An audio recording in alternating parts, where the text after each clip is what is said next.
Comment Nathalie a retrouvé confiance en elle avec un accompagnement personnalisé? Si vous aussi, comme Nathalie, vous manquez de confiance en vous, vous avez une faible estime de vous, ou alors vous n'arrivez pas à vous affirmer, que ce soit au travail ou dans votre vie privée, vous aimeriez oser, mais vous ne savez pas comment faire parce que vraiment vous avez envie de travailler votre confiance en vous, restez là, cette vidéo est faite pour vous. Bienvenue sur ma chaîne YouTube où je partage avec vous des astuces pour être heureux dans votre travail et dans votre vie. Je suis Stéphanie, une ancienne DRH devenue conférencière et coach professionnel et je partage et je vous aide à être plus heureux et épanoui dans votre vie. Cette vidéo est spéciale parce qu'elle vous fait partager un retour d'expérience, un exemple que j'avais vraiment envie de mettre à l'honneur parce que sur les précédentes vidéos, vous avez peut-être pu voir des clés, des outils, des étapes que je partage avec vous. Et là, vraiment, j'avais envie de mettre à l'honneur une anecdote parce que récemment, j'ai suivi Nathalie et son cas, son exemple, à mon avis, peut peut-être vous inspirer. Alors Nathalie, c'est une jeune femme de 35 ans. Elle est responsable commerciale. Et elle est venue me voir, alors tout d'abord parce qu'elle a été recommandée par une personne de son entourage. Ensuite, elle a regardé quelques vidéos sur les réseaux sociaux, notamment Facebook et LinkedIn. Et elle a vu des vidéos, ça a commencé à l'inspirer. Chemin faisant, elle s'est dit pourquoi pas rencontrer Stéphanie. Et en fait, elle m'a fait part lors de notre premier entretien, notre première rencontre, qu'elle souffrait de manque de confiance en elle parce qu'elle avait une équipe de 5 personnes dans son travail. Elle était donc responsable commerciale. Elle était submergée par les différentes tâches, les différentes missions qu'on lui demandait de faire. Elle n'arrivait pas à prioriser, du coup elle ne tenait pas ses délais. Il commençait à y avoir un mauvais climat dans son équipe, mauvaise ambiance. Et au bout d'un certain temps, elle s'est remise en question et elle s'est dit « Punaise, mais je n'y arriverai pas. Comment est-ce que je peux faire? Comment j'ai pu en arriver là? J'ai des équipes qui se mettent en arrêt parce qu'ils ne sont pas bien non plus dans leur job. Moi, je n'arrive plus à faire ce que je faisais avant. Qu'est-ce qui s'est passé? Est-ce que finalement, je suis arrivée à mon seuil de compétences et je ne peux pas aller plus haut? Je n'y arrive pas. » Et elle est venue me voir en me disant finalement c'est un manque de confiance en moi. Elle a réussi à travers le coaching, donc cet accompagnement personnalisé, à reprendre des bonnes habitudes, à se fixer de nouvelles priorités et finalement, après le coaching, elle s'est retrouvée beaucoup plus à l'aise, beaucoup plus épanouie dans son travail, ce qui fait que tout roulait un petit peu mieux dans son quotidien et je vais vous le dire plus tard, mais elle a réussi finalement, après quelques mois, à obtenir le poste de ses rêves, puisqu'elle est devenue, après le coaching, directrice commerciale et elle a géré plus de 30 personnes dans son équipe. Alors oui, le coaching, c'est un accompagnement personnalisé et moi j'aime bien dire que le coaching, finalement, c'est l'art de poser les bonnes questions. Et je vais, à travers cette vidéo, et donc cet exemple de Nathalie, vous montrer comment, en 6 étapes, elle a réussi à retrouver confiance en elle, retrouver la motivation, l'envie et surtout à se fixer de nouveaux objectifs. La première étape qu'a suivie Nathalie, c'est d'arriver avec ses doutes et ses peurs dans l'accompagnement. Parce que tout le monde a des doutes et des peurs. Tout d'abord, on ne sait pas forcément ce que c'est le coaching. Si vous n'avez pas entendu parler de coaching, si vous n'avez pas suivi un coach, vous ne savez peut-être pas ce qu'est le coaching. Et c'était le cas de Nathalie finalement. Donc elle arrive avec ses doutes et il y a ici une relation de confiance qui doit s'installer entre le coach et la personne qui vient justement se faire accompagner. Pour moi, c'est la priorité numéro 1, c'est qu'il y a ce feeling qui passe entre les deux personnes et surtout qu'il puisse y avoir cette relation de confiance entre les deux personnes. Donc elle m'avait très clairement fait part de ses objections, de ses doutes, de ses incertitudes concernant à la fois le coaching. Donc charge à moi de la rassurer sur qu'est-ce que le coaching. Oui, le coaching, moi dans ma vision, c'est une personne qui est là, comme je le disais tout à l'heure, pour vous poser les bonnes questions, les justes questions que vous n'auriez peut-être même pas envisagé. Et c'est surtout la personne qui va vous aider à vous donner le chemin où trouver les réponses. Et j'aime bien dire toujours que la personne, avec son coach, fait un chemin, parcourt un voyage d'un point A, qui est la situation actuelle, vers un point B, qui est la situation désirée. Et entre les deux, il se trouve plein de chemins, plein de raccourcis, des péripéties. Mais globalement, l'idée, vraiment, quand on entre dans un coaching, c'est de vraiment bien comprendre à quoi sert le coaching, qu'est-ce que ce n'est pas non plus, parce que ce n'est pas le coach qui va trouver les réponses et ce n'est pas le coach qui va travailler pour vous, loin de là. Il va vous aider, très clairement, mais ce n'est pas lui qui va faire le travail. Donc elle est venue avec ses doutes, avec ses peurs, avant l'accompagnement, de manière à ce que je puisse la rassurer sur la manière dont on va travailler. Et un autre doute qu'elle m'avait transmis ou qu'elle avait partagé avec moi, c'est aussi ma capacité à l'accompagner, elle, sur ce sujet-là. Et elle est venue en me disant « Mais Stéphanie, vous ne pouvez pas comprendre ce que je vis, puisque je vous vois dans vos vidéos, vous regorgez de confiance en vous, alors que moi, je n'ai pas confiance en moi. J'ai une mauvaise estime de moi, j'ai du mal à parler en public. Vous faites des vidéos, vous faites des conférences, on ne peut pas s'entendre, vous ne pouvez pas me comprendre. » Et c'est là aussi où j'ai pu la rassurer, parce que oui, aujourd'hui, vous me voyez en train de faire des conférences, animer des réunions et faire des vidéos, mais vous ne voyez pas les 30 essais que j'ai fait avant. Vous ne voyez pas la petite Stéphanie qui avait 7 ans, 8 ans, qui était moquée dans sa classe par ses copains, parce que justement, j'étais très timide, j'étais tout le temps dans mon coin. Et j'ai travaillé justement, les expériences de la vie m'ont poussée à travailler sur moi et à développer mon estime de moi, à développer ma confiance en moi. Donc bien sûr, je sais ce que c'est de ne pas avoir confiance en soi. Et ça se travaille justement, et j'en suis l'exemple même. Je suis passée de la petite fille apeurée, timide et dans son coin, isolée, à moi aujourd'hui qui donne des conférences et qui fait des coachings. Donc rassurez-vous, ça se travaille. Donc comme je le disais, quand on décide d'entamer un parcours, un accompagnement personnalisé, un coaching, il y a la confiance qui est le critère numéro 1. Le deuxième critère pour moi qui est fondamental, c'est la confidentialité.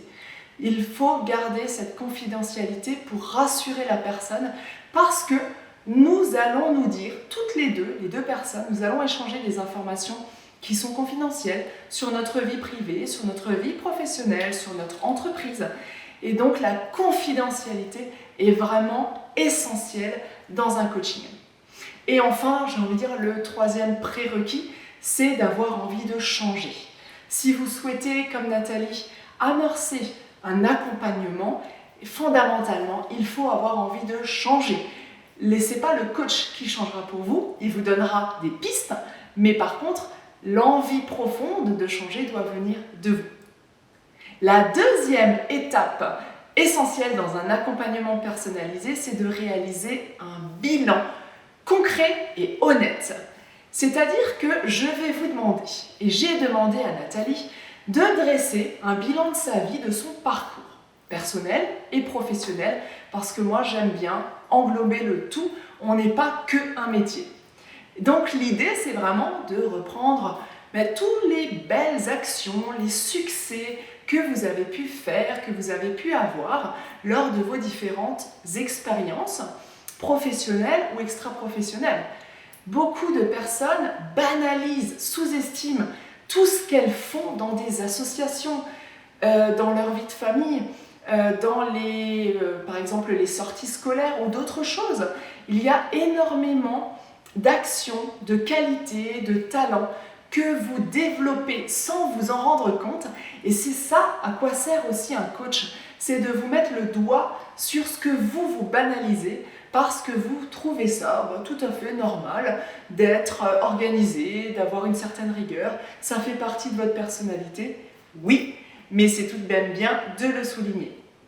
Et pour faire un bilan concret et objectif, vous pouvez aussi demander des feedbacks, demander des retours, soit de vos collègues, de vos anciens collègues, de vos amis.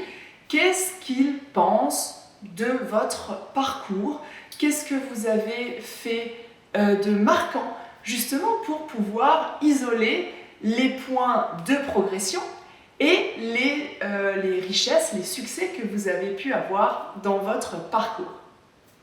La troisième étape, c'est de détruire les peurs pour remonter le niveau de confiance en soi. Et là, c'est une étape fondamentale, qu'on suit d'ailleurs dans le programme Vocation, je vous en parlerai tout à l'heure. C'est une étape fondamentale parce que si vous ne repérez pas, si vous n'identifiez pas, qu'est-ce qui vous freine, qu'est-ce qui vous bloque, qu'est-ce qui vous ralentit, vous n'irez pas assez vite, vous n'allez pas passer à l'action. L'idée n'est pas d'aller trop vite dans ce que je suis en train de vous dire, l'idée est simplement de se poser et de se dire voyons quelles sont les peurs, les croyances peut-être qui vont me bloquer. Et là l'idée c'est vraiment d'extraire les peurs et le plus souvent j'observe il y a la peur de l'échec. Je n'ose pas faire ça, je n'ose pas monter ma boîte parce que je ne suis pas capable, j'ai peur de ne pas réussir. Il y a la peur de ne pas être aimé ou d'être rejeté. Si je vais dire ça, alors on va penser ça, je vais être jugé. Donc voyez comment détruire vos peurs, comment identifier vos croyances, vos obstacles, de manière à remonter votre niveau de confiance en vous. Là aussi, dans l'accompagnement personnalisé, j'attire l'attention de la personne que j'accompagne sur le fait que ce point-là, quand on travaille les peurs, peut vous amener à chercher en vous, de manière très profonde, certaines peurs que vous avez des fois depuis l'enfance. Et c'est très important de justement se prendre le temps, de ne pas aller trop vite et d'accepter de creuser un petit peu plus profondément, dans certains cas bien sûr, parce que les peurs ne viennent pas de nulle part. J'avais encore, dans l'exemple de Nathalie, la peur de la réussite qui est sortie, parce qu'on a beaucoup parlé de la manière dont elle a été élevée, de son environnement familial, et en fait, Nathalie était la seule personne de sa fratrie à sortir du lot en termes d'expérience professionnelle. C'était la seule cadre, c'était la seule qui avait réussi sa vie telle que eux définissent la réussite dans leur famille.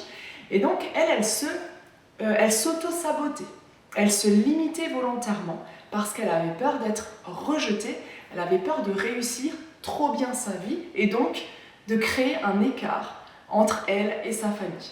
Ça, c'est encore une fois une peur qui est important d'identifier parce que si vous ne l'identifiez pas, mais vous allez tourner autour du pot. Vous allez trouver des solutions qui ne sont pas forcément celles qui vont régler votre problème originel. La quatrième étape est de miser sur ses talents innés pour booster votre niveau de confiance en vous.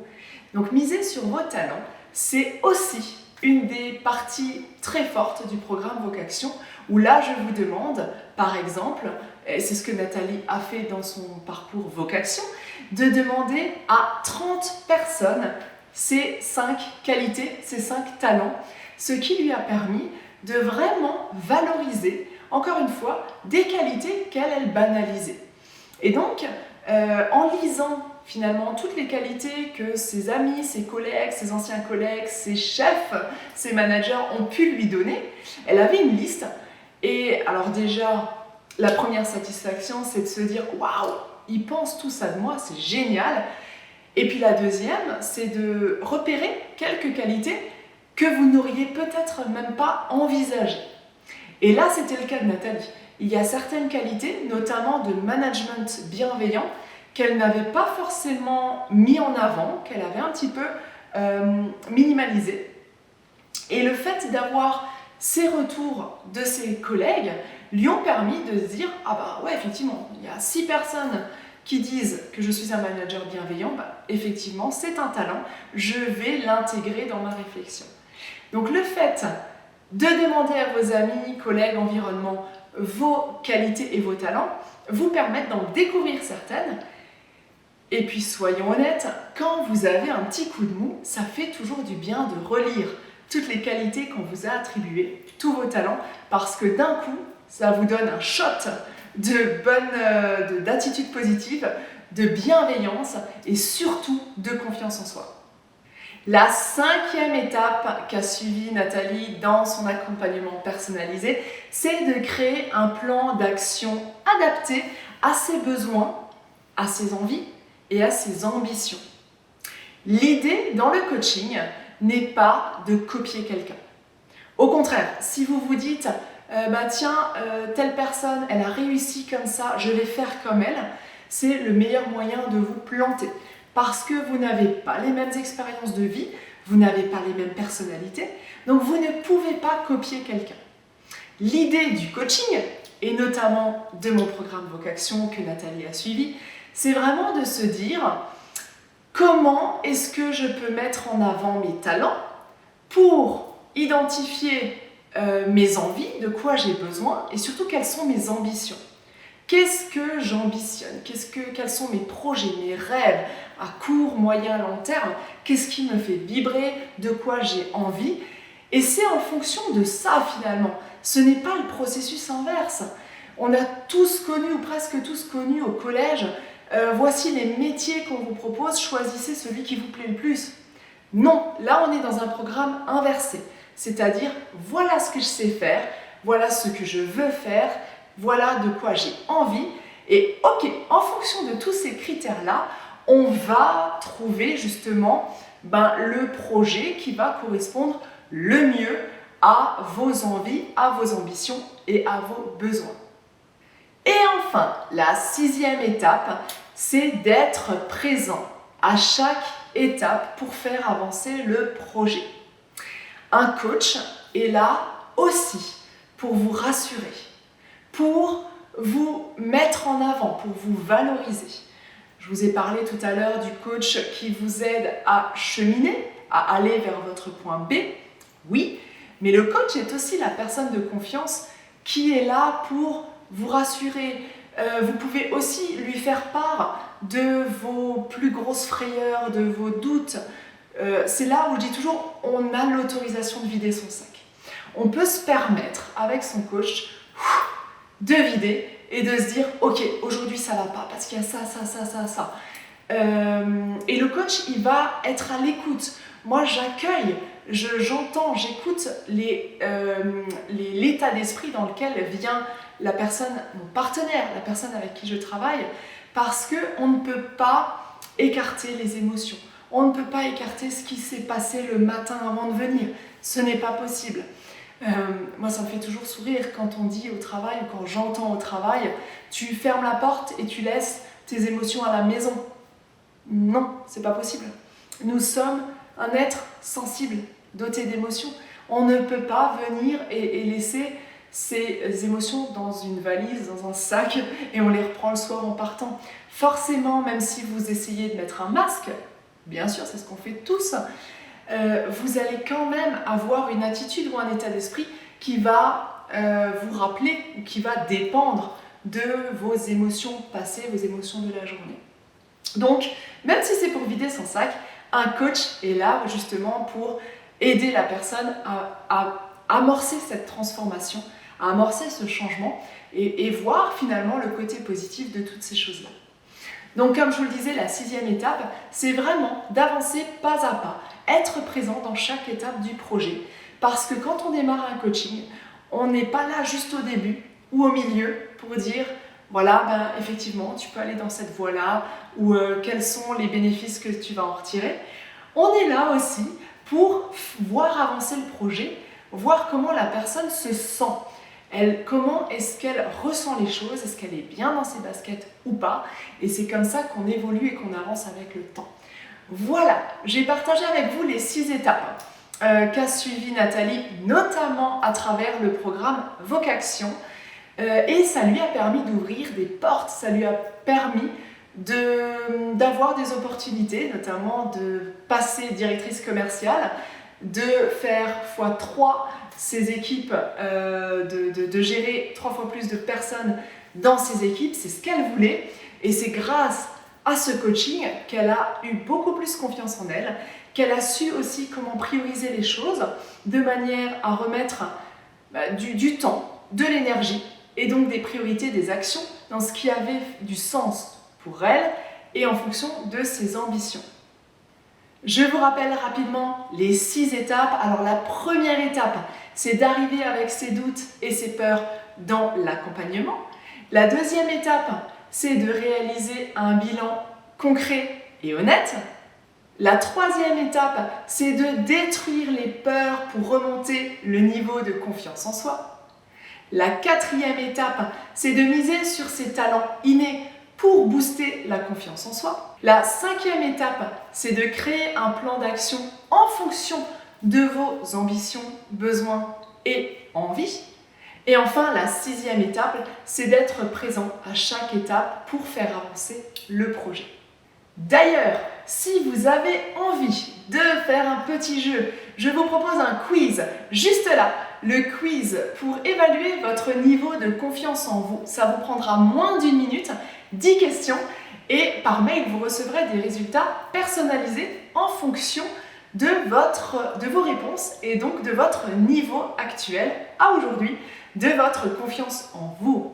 Et si vous êtes intéressé par ce programme Vocaction qu'a suivi Nathalie, je vous invite à cliquer sur le lien qui se trouve ici et dans la description de la vidéo sur la liste d'attente de Vocaction. Et oui, nous allons ouvrir nos portes pour avoir ce programme collectif, pour pouvoir avoir cette richesse et partager ensemble justement votre transformation.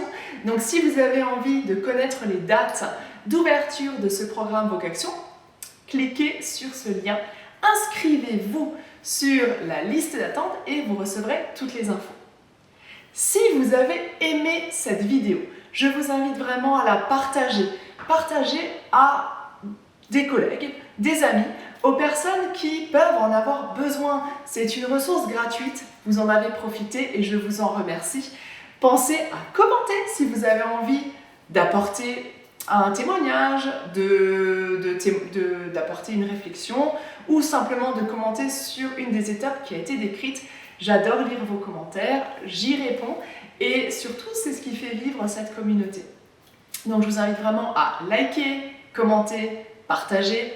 Vous pouvez bien sûr vous abonner si ça n'est pas encore fait. Abonnez-vous à la chaîne YouTube et je vous invite à regarder les autres vidéos que j'ai fait sur ce sujet.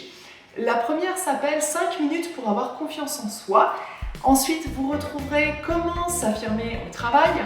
Et la dernière que je vous propose, c'est comment faire un plan d'action pour atteindre vos objectifs.